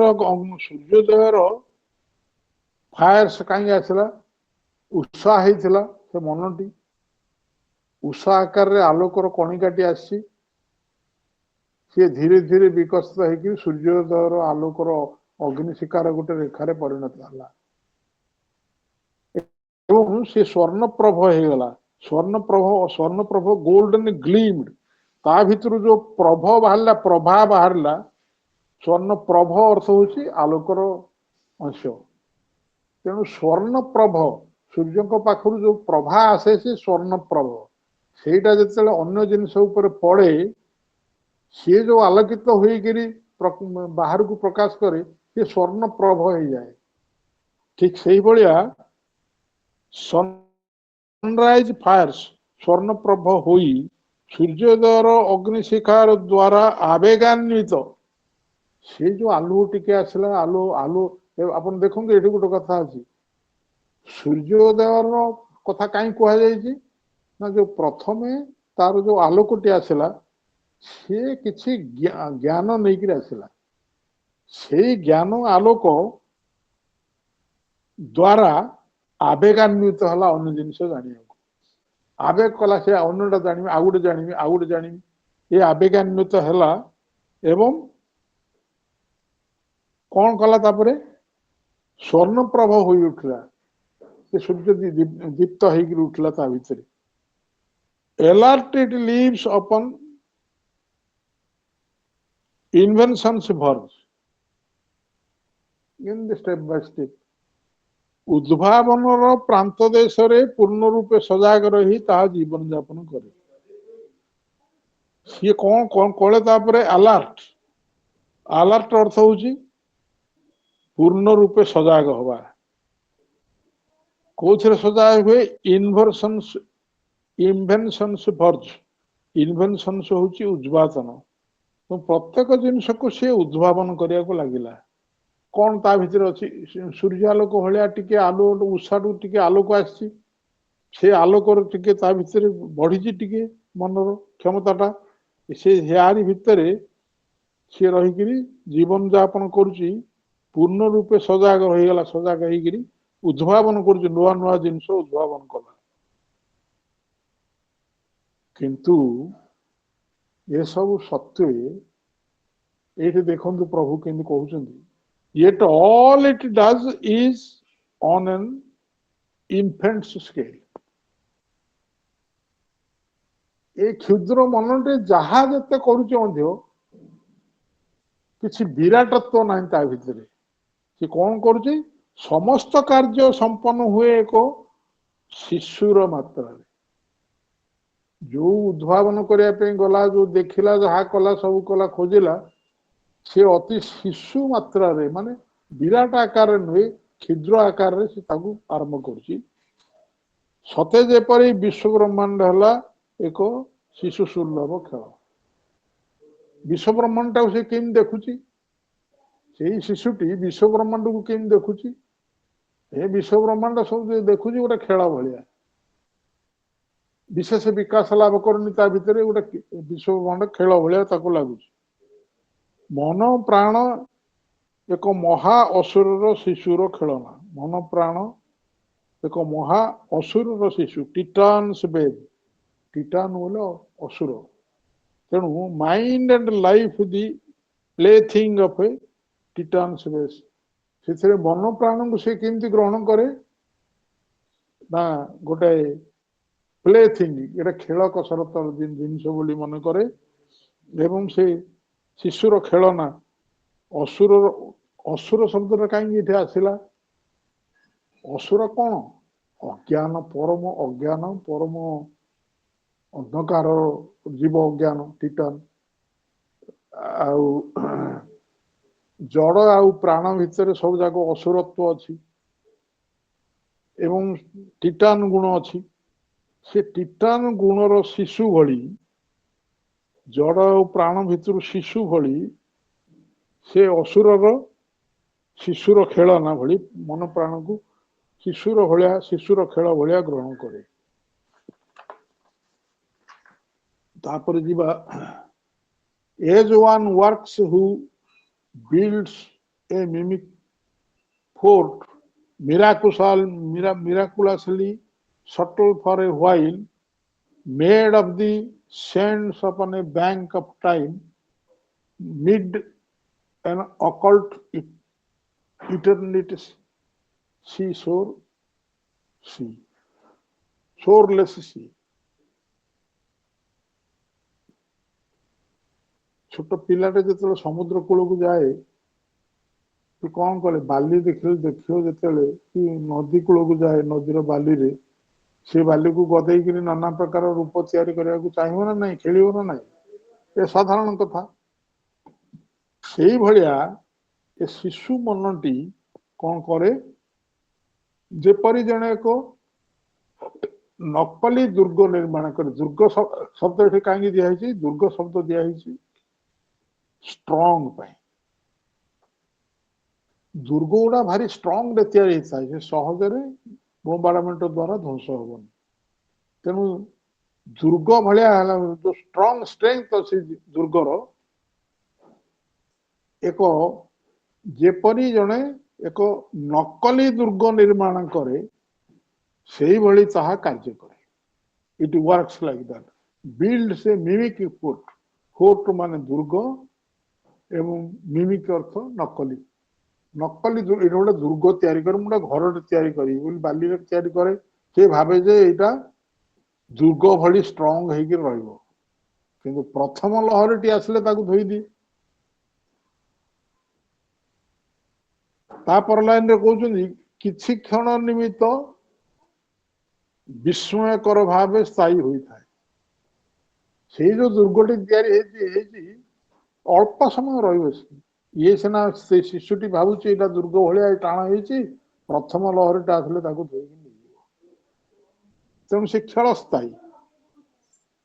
made of the sands upon a bank of time. ଶିଶୁର ସେ କାର୍ଯ୍ୟଟି କୋଉଠି ତିଆରି ହେଇଥାଏ? ଯେହେତୁ ଏହା ଏକ ନିଗୂଢ ଶାଶ୍ୱତଙ୍କର ତୀରହୀନ ସାଗର। ଆପଣ ଦେଖନ୍ତୁ ଏ ପଦ ଗୁଡାରେ କେତେ ଗୁରୁତ୍ୱ। ତୀରହୀନ ସାଗର। ଯେତେ ବଡ ସାଗର ହେଲେ ବି ତାର ଗୋଟେ ତୀର ଅଛି ନା ନାହିଁ, ତାର ଗୋଟେ କୂଳ ଅଛି, ତାର ଗୋଟେ ତୀର ଅଛି। କିନ୍ତୁ ନିଗୂଢ ଶାଶ୍ୱତ ଯିଏ ଅଛନ୍ତି, ଏତେ ପରିବ୍ୟାପ୍ତ ଯେ ତାଙ୍କର ସେ ସାଗରର ତୀର ନାହିଁ। ସେ ସାଗର ତୀର ନାହିଁ ଅର୍ଥ ସେ ଖୁବ୍ ବିସ୍ତାରିତ ଭାବରେ ପରିବ୍ୟାପ୍ତ, ତାଙ୍କ ତୀର କିଛି ନାହିଁ। ଯୁଆଡେ ଚାହିଁଲେ ସେ ଗୋଟେ समुद्र भितर जहाज मझी बाट को पलई कर चारिआडे चाहिए कौन दिशो तीरहीन समुद्र तीर किसी नहीं समुद्र मझी बाटे ठिया हेले शाश्वतर सीटा से भाया तार तीर नहीं सो ये वर्णना कराई meet the sealess shoreless sea of the occult eternity mid occult eternity ଏହା ଏକ ନିଗୁଡ ଶାଶ୍ୱତଙ୍କ ତୀରହୀନ ସାଗର ମଧ୍ୟରେ ମିଡ୍ ମଧ୍ୟରେ made of sand upon a bank of time ମହାକାଳର ଏକ ତଟଦେଶ ଉପରେ ବାଲୁକାରେ ନିର୍ମିତ ହୋଇଥାଏ ତେଣୁ ସେ ଧୋଇ ହେଇକି ନଷ୍ଟ ହେଇଯାଇଥାଏ ଅଳ୍ପ ଦିନରେ ବାଲୁକାରେ ତିଆରି ହେଇଥାଏ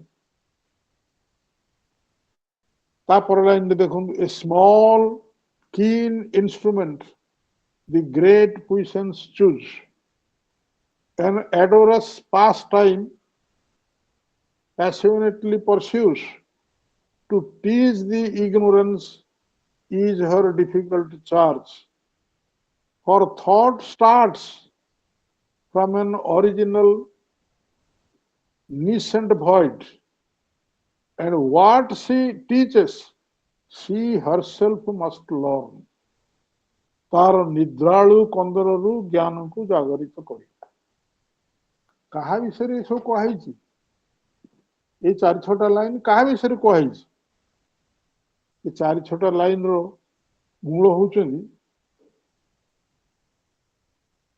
द ग्रेट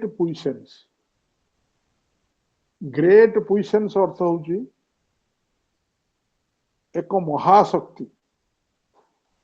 महाशक्ति जी संसार को तैयारी करुचंदी जो महाशक्ति प्रकृति नहीं पारती अन्य शक्ति कही पारे जे सच्चिदानंदंकर चित शक्ति सी होचंदी पुइसेंस से चित शक्ति संसार को तैयारी करुचंदी तेणु ये महाशक्ति महाशक्ति कौन कले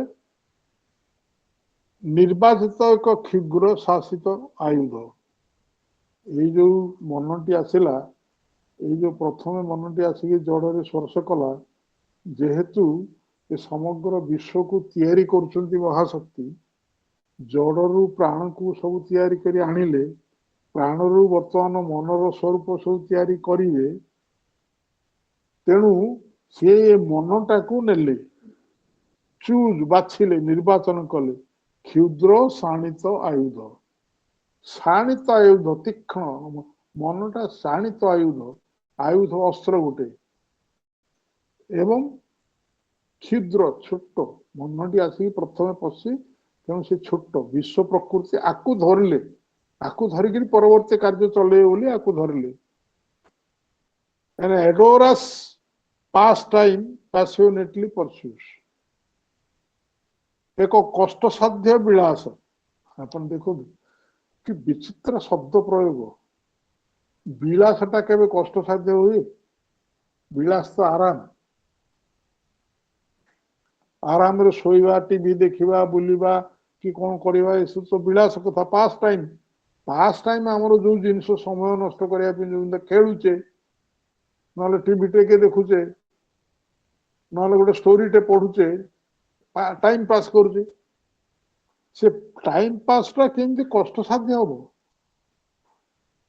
ए क्षेत्र में लिखिं प्रभु कष्टसाध्य विलास आवेगपूर्ण भाव अनुसरण करी चले आवेगपूर्ण परस्यूज कौन अनुसरण करी चले प्रथम वाक्य जो कहले शाणित आयुध को लेकिन विश्वशक्ति परम शक्ति जो आगु को बढ़िवे ये कष्टसाध्य विलास को लेकिन आवेगपूर्ण भाव अनुसरण करी चलिले कौन करिया को अनुसरण कले महा अज्ञानता को शिक्षादान करने सहित तार कठिन दायित्व ये चमत्कार शब्द प्रयोग देखु ए पास टाइम टा कष्ट कहीं है ना महा अज्ञानता जो जड़ प्राण भितर अच्छी महा अज्ञानता ताकू शिक्षादान करेंगे मन द्वारा किए ग्रेट पुइसेंस परम शक्ति परम शक्ति संसार को गढ़े आग को नेबे तो किसी तैयारी ହେଇନି खाली जड़ आ प्राण अच्छी एवं गोटे शिशुटे बर्तमान या मन छोटिया शिशुटे मनुष्य तैयारी एवं तार शिक्षादान करवा हूँ सबुठारु कठिन दायित्व जो विश्व शक्ति आपको परिचालित कर कठिन दायित्व है यहाँ टास्क टास्क बोले निर्दिष्ट दायित्व यहाँ निर्दिष्ट दायित्व तेणु ये निर्दिष्ट दायित्व तुलिया से मन को ही बाछिले से महाशक्ति निर्वाह कले एक क्षुद्र शाणित आयुध मन आहरी कौन है तार चिंता एक आदिम अज्ञान महाशून्य आरंभ हुए महाशून्य चिंता आरंभ हुए आदिम अज्ञान महाशून्य आदिम ओरिजिनल निसेंट भॉइड भॉइड भी कैपिटल महाशून्य किए व्योम व्योम हूँ परात्पर परमंक भूमि व्योम से व्योम हूँ भॉइड से निसेंट से अज्ञान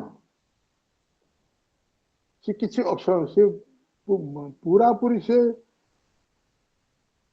अज्ञान भितर आदिम अज्ञान से अर्थात ता भितर कौन अच्छे से निजे जानी ये महाशून्य से जो व्योम ता भितर कौन अच्छे से जानी किंतु सबको धारण कर तेणु अज्ञान ज्ञान केतले आसला धीरे धीरे धीरे जो रूप सब तैयारी आसुची ये संसार भितर जिते रूप बाहरी पड़ी ये सब धीरे धीरे ज्ञान सृष्टि होची आ द्वारा एते जिनस को से धारण करते से महाशून्य तेणु तार चिंता और आदिम अज्ञान महाशून्य आरंभ से ही आरंभ है सब चिंता करवा अज्ञान भितर आरंभ हुई एवं से जहाँ शिक्षा दिए ता से निजे शिखिया को हेबो सी जहाँ शिक्षा दब मन को संसार को जमी तैयारी कर प्रथमे सी शिखर से शिक्षाटा दब जहाँ शिक्षा दिए जमी सावित्री पढ़ा आलोचना पूर्वर मु आग निजे सावित्री पढ़ी मो भीतर तब संग्रह करे अर्थ सब तार आलोचना आखर कर सीना आपन कही सेमती सी आग निजे शिक्षा हुए एवं से शिखा हम तार निद्रालु कंदरु ज्ञान को जागरित कर केमती से शिक्षित हम ज्ञानटा कौट थाए आमर धारणा ज्ञानटा ये बाह्य जगत भीतर थाए बाह्य जगत आम सब ज्ञान नौ बोली आमर धारणा मोटे नुहे परवर्ती लाइन रे आसीबे जे आमर समस्त ज्ञान आम भितरे कनसेंट्रेट अग्रहण कर आम भीतर रही समस्तंकर अंतर रे सबु ज्ञान गच्छित अच्छी एवं सी केमिते रही निद्रालु कंदरु ज्ञान को जागरित करे से जो क्वेश्चन से ज्ञान आदाय कर अज्ञान ज्ञान को जानिबो ता कंदर भितर रही अज्ञान कंदर भितर रही कंदरु ज्ञान को जागरित कर जाने समस्त भितर ज्ञान रही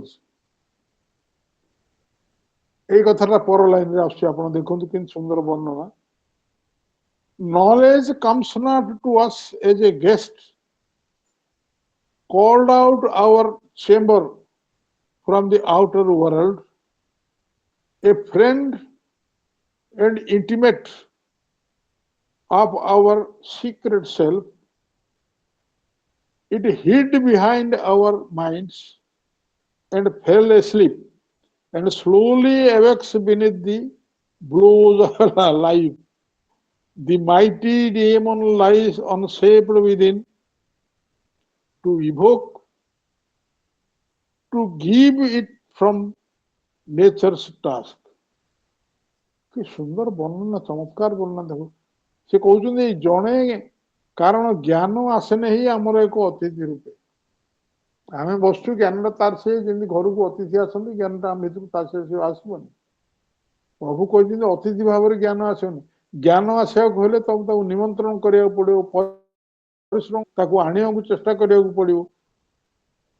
called into a chamber from the outward world, ବାହ୍ୟ ଜଗତରୁ ଏକ କକ୍ଷ ଭିତରକୁ ଆମନ୍ତ୍ରିତ ହୋଇ ଅତିଥି ରୂପେ ଜ୍ଞାନ ଆସନ୍ତି ନାହିଁ। ବାହ୍ୟ ଜଗତରୁ ଗୋଟେ ଗାଟିକିରି ଅତିଥି ରୂପେ ଜ୍ଞାନକୁ ଆଣିକିରି ଆମ ଘରେ ଭର୍ତ୍ତି କରିବା ସେ ହବନି। ଆଉଥରେ ପଢୁଛି ଏଟା, ଜ୍ଞାନ ଆସେ ନାହିଁ ଆମର ଅତିଥି ରୂପେ ବାହାର ଜଗତରୁ ଆମ କକ୍ଷ ମଧ୍ୟକୁ ଆମନ୍ତ୍ରିତ ହୋଇ ଆସେ ନାହିଁ ଜ୍ଞାନ। କେମିତି ଆସେ? ସେ କଣ ଥାଏ? ତାହା ଆମ ସଂଗୁପ୍ତ ଅନ୍ତର୍ସତ୍ତାର ଏକ ସଖା ଓ ଅନ୍ତେବାସୀ। କ୍ଲିୟର ହେଇଗଲା? କୋଉଠି ଥାଏ ଜ୍ଞାନ? ଜ୍ଞାନ ଥାଏ ଆମ ସଂଗୁପ୍ତ ଅନ୍ତଃସତ୍ତା, ସିକ୍ରେଟ ସେଲ୍ଫ, ସଂଗୁପ୍ତ ଅନ୍ତଃସତ୍ତାର ଏକ ସଖା। ସଖା ହଉଛି ଫ୍ରେଣ୍ଡ, ଏଣ୍ଡ ଇନମେଟ ଅନ୍ତେବାସୀ। ଜ୍ଞାନ ହଉଛି ଆମର ଅନ୍ତେବାସୀ। କି କୋଉଟେ ରହିଛି ନା ସଂଗୁପ୍ତ ଅନ୍ତଃସତ୍ତାର ସଖା ହେଇକିରି ତାହା ଆମ ମନର ପଶ୍ଚାତରେ ଲୁଚି ରହି ନିଦରେ ଶୋଇପଡିଥାଏ। ସେ ଜ୍ଞାନ ଆମ ମନର ପଶ୍ଚାତରେ ଲୁଚିକିରି ରହିଛି, ନିଦରେ ଶୋଇପଡିଛି। ସେ ଜ୍ଞାନ ଆସୁନି ସହଜରେ, କିନ୍ତୁ ଭିତରେ ଅଛି। ଏବଂ ଜୀବନର ପ୍ରହାର ତଳେ ଧୀରେ ଧୀରେ ଜାଗ୍ରତ ହୁଏ। କେମିତି ଜ୍ଞାନଟା ଆସେ ତାହେଲେ? ବୁଝିଲେ? ଏ ଗୋଟିଏ ଗୋଟେ ପଦରେ ଏତେ କଥା ଶ୍ରୀଭକ୍ତ କହୁଛନ୍ତି। ଜ୍ଞାନ ଆସେ କେମିତି? ଜ୍ଞାନ ସ୍ଲୋଲି ୱେକ୍ସ ବିନିଥ୍ ଦି ବ୍ଲୋଜ ଅଫ ଲାଇଫ। ଜୀବନରେ ଯେତେବେଳେ ନାନା ମାଡ ସବୁ ବସେ, ଜ୍ଞାନଟା କେମିତି ଆସେ ଆପଣ ଦେଖ, ଅନୁମାନ କରନ୍ତୁ। ଆପଣ ଗୋଟେ ଜିନିଷ ଜାଣିନାହାନ୍ତି, ଆମେ ଗୋଟେ ଜିନିଷ ଜାଣିନୁ, ଆଧ୍ୟାତ୍ମିକତା ବିଷୟରେ ଜାଣିନୁ, ଭଗବାନଙ୍କ ବିଷୟରେ ଜାଣିନୁ, କାହା ବିଷୟରେ ଜାଣିନୁ, ମାଡଟା କେମିତି ଆସିବ? ଯେତେବେଳେ ଜୋର କିରି ମାଡ ବସିବ, ଜ୍ଞାନଟା ଆରେ ଏଇଟା କାହିଁକି ହେଲା ରେ, ମୁଁ ସେଇଟା କରିଥିଲି ବୋଲି ଏଇଟା ହେଲା କି? ଏଇଭଳି ଭାବରେ ଜୀବନର ମାଡ ବାଜିଲେ, ଜୀବନର ଧକ୍କା ଖାଇଲେ ଜ୍ଞାନ ସେ ଭିତରୁ ଉଦ୍ଦିତ ହୁଏ। ଯୋଉଠି ଶୋଇଛି ମାଇଣ୍ଡର ପଛପଟେ, ସେଇଥିରୁ ସେ ଉଦ୍ଦିତ ହେଇ ଜ୍ଞାନଟା ଆସିବ। ବାହାରୁ ଆସେନି ଜ୍ଞାନ। ସ୍ଲୋଲି ୱେକ୍ସ, ଜୀବନର ପ୍ରହାର ତଳେ ଧୀରେ ଧୀରେ ଜାଗରିତ ହୁଏ ଜ୍ଞାନ। ମାଡ ବାଜିଲେ ପିଲାମାନଙ୍କୁ ଆମେ ଗାଳି ଦେଲା ବେଳେ କହୁ, ମାଡ ନ ବାଜିଲେ ଆସିବ କି ଜ୍ଞାନ? ମାଡ ଦେଲେ ଏକା ଜ୍ଞାନ ବାହାରିବ। ଜୀବନର ଧକ୍କା ଖାଇଲେ ଜ୍ଞାନ ଉଦୟ ହୁଏ, ତା ପୂର୍ବରୁ ନୁହେଁ। ଯେତେ ସେ ପିଲାଟାକୁ ବୁଝୁଛୁ, ଏଇଟା କରନାରେ, ଏଇଟା ଅମୁକ ହରେ, ସମୁକ ହରେ, ଯାନା ସ୍କୁଟରଟା ଯାଇକି ଯଦି ଆକ୍ସିଡେଣ୍ଟ ହେଲା, ଜୋରକିରି କୋଉଠି ଖଣ୍ଡିଆ ଖାବରା ହେଲା, ଆରେ ମତେ ମନା କରୁଥିଲେ ଏଇଟା ଆଣିବାକୁ, ମୁଁ ଏଇଟା କଲି, ମାଡ ଖାଇଲି। ସେ ମାଡ ଧକ୍କାରେ ଜ୍ଞାନଟା ଆସେ। ଏବଂ ଦି ମାଇଟି ଡିମନ ଲାଇସ୍ ଅନସେପ୍ଡ ୱିଦିନ୍। ଡିମନ ଶବ୍ଦ ଏଠି ହଉଛି ଅର୍ଦ୍ଧ ଦେବତା। ଅର୍ଦ୍ଧ ଦେବତା କାହିଁ କୁହାଯାଇଛି? ଏଇଟା ପ୍ରକୃତରେ ଆର ଅନୁମାନରେ ଏଇଟା ହଉଛି DAEMON, ଆଉ ଗୋଟେ ଅଛି DEMON, ଟା ହଉଛି ରାକ୍ଷସ। ଏ DAEMON ଅର୍ଦ୍ଧ ଦେବତା, ଏଥିରେ ଅଧା ଅସୁର ଅଧା ରାକ୍ଷସ ଏଥିରେ ଅଛି। ସେହି ପରାକ୍ରମୀ ଅର୍ଦ୍ଧ ଦେବତା ଆକୃତି ବିହୀନ ହୋଇ ଆମ ଅନ୍ତଦେଶରେ ଶୋଇ ରହିଛି। ତାର କିଛି ରୂପ ନାହିଁ, ସ୍ୱରୂପ ନାହିଁ, ଆକୃତି ନାହିଁ। ସିଏ ଆମ ଅନ୍ତର ଭିତରେ ଶୋଇକିରି ରହିଛି। ସେ ଅର୍ଦ୍ଧ ଦେବତା ଏଥିପାଇଁ କୁହାଯାଇଛି ନା ସେ ପୂର୍ଣ୍ଣ ଭାବରେ ପ୍ରକାଶିତ ହେଇନି। ସିଏ ଆମ ଭିତରେ ରହିଛି to evoke, to give it form, its nature's task.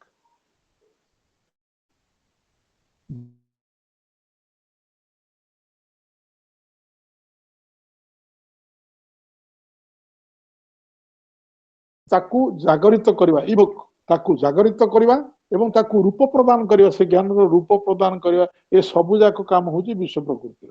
ଏ ବିଶ୍ୱ ପ୍ରକୃତି ଜରିଆରେ, ଜୀବନ ଜରିଆରେ ମାଡ ବଜେଇ, ଧକ୍କା ଦେଇ ଆମେ ଭାବୁଛେ ଏଇଭଳିଆ କଥାଟା କାହିଁକି ହେଲା, ମୋ ଜୀବନରେ ଏମିତି କଥାଟି କାହିଁକି ହେଲା। ଜଣେ ଲୋକ ମହାରାଗୀ, କୋଉ କଥା କିଛି ବୁଝିବନି, ଖାଲି ସବୁବେଳେ ରାଗୁଥିବ, ରାଗିବା ଛଡା ତାର ଆଉ କିଛି ଦ୍ୱିତୀୟ କଥା ନାହିଁ। ସମସ୍ତଙ୍କୁ ଅବମାନନା କରୁଥିବ, ସମସ୍ତଙ୍କୁ ଏମିତି କରୁଥିବ, ଗୋଟେ ମାଡ ଏମିତି ବାଜିବ ଯେ ତାର ସେଇ ସମସ୍ତ ଜିନିଷ ଧୋଇ ହେଇଯିବ ଏବଂ ଜ୍ଞାନ ଉଦୟ ହବ। ଏଇଟା ଦେଖିବେ ଆପଣ ଅନେକଙ୍କ କ୍ଷେତ୍ରରେ ଏଇଟା ଘଟେ, ଅନେକଙ୍କ କ୍ଷେତ୍ରରେ ଘଟେ। ଯିଏ ନାନା ଦୁର୍ନୀତି କରିକି ଧନୁ ସମ୍ପଦ ସବୁ ରୋଜଗାର କରି ରଖିଛି, ସିବିଆଇ ଇଡି ର ଗୋଟେ ଧକ୍କା ବାଜିଲା ପରେ ତା ଭିତରେ ଜ୍ଞାନ ଆସିବନି, ଆରେ ଏଇଟା ମୁଁ ନ କରିଥିଲି ତ ଏ ଅବସ୍ଥା ହେଇନଥାନ୍ତା, ମୁଁ ଅଯଥା ଭିତରେ ଏଥିରେ ପଡିକି ଏଇଭଳିଆ କଲି। ଜ୍ଞାନଟା ଆସୁନି, ତାର ଜ୍ଞାନ ମାଡ ଧକ୍କା ବାଜିଲେ। କି ସେତେବେଳେ ଯଦି କହିବ ତୁ ଦୁର୍ନୀତି କରନାରେ ସମ୍ପତ୍ତି କୁଆଡେ ନେଉଛି, ଶୁଣିବନି, ବୁଝିବନି। ସିଏ ପ୍ରକୃତି ଯେତେବେଳେ ତାକୁ ଧକ୍କା ଦବ, ସେଇଥିରୁ ତାର ଜ୍ଞାନ ଉଦୟ ହବ। ଏଇ କଥାଟି ପ୍ରଭୁ ଲେଖିଛନ୍ତି, ତାକୁ ଜାଗରିତ କରିବା ଏବଂ ଏକ ରୂପ ପ୍ରଦାନ କରିବା ହଉଛି ବିଶ୍ୱ ପ୍ରକୃତିର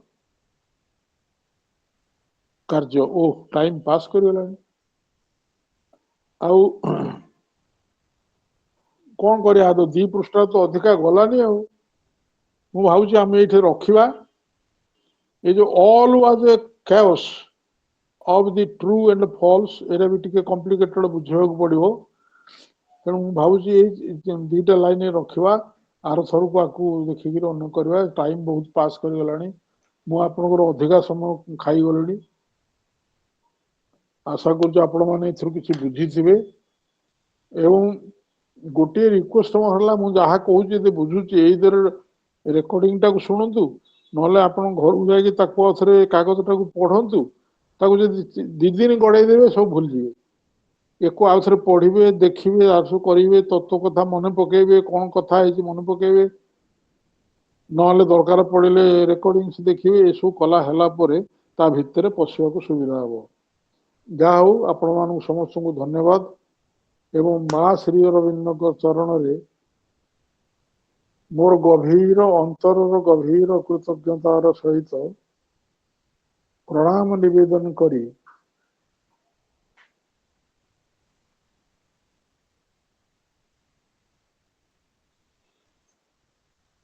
ମୁଁ ଆଜି କାର୍ଯ୍ୟକ୍ରମ ଏଠି ଶେଷ କରୁଛି। ଆପଣ ମାନଙ୍କୁ ସମସ୍ତଙ୍କୁ ଧନ୍ୟବାଦ ଦଉଛି। ମାଙ୍କର ଜୟ ହେଉ, ଆପଣଙ୍କର ଜ୍ଞାନ ଉଦୟ ହେଉ। ବନ୍ଦେ ମାତରମ୍।